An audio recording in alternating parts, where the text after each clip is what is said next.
Hi there, Sanbonani Molweni. Welcome to Fix Channel. If you're new here, please subscribe before the end of the video. If returning, thank you for love and support.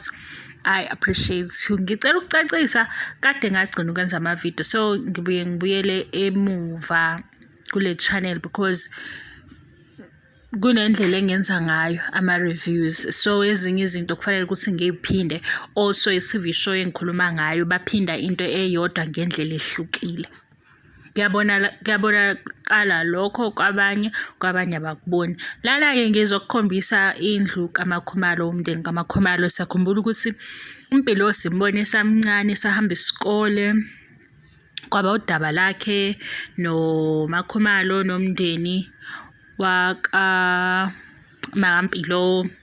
Kwaba yilolo daba sabona ibond kaMakhumalo noMpilo basi-invite ku-season 5 kwi-18th birthday celebration kaMpilo.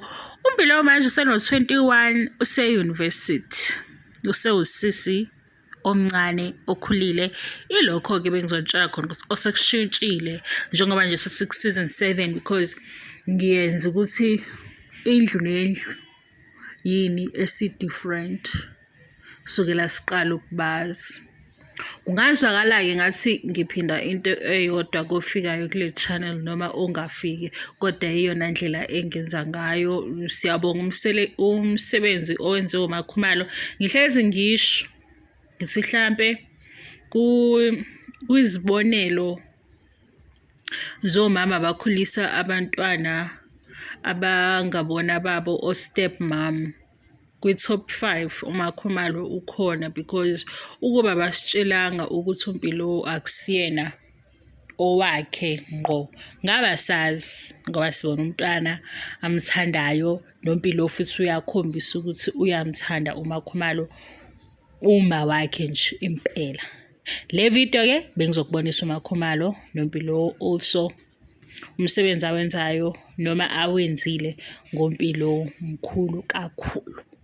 Sizobabona futhi ku-season 2. Izingane zesithembu bayaqala ngoMeyi.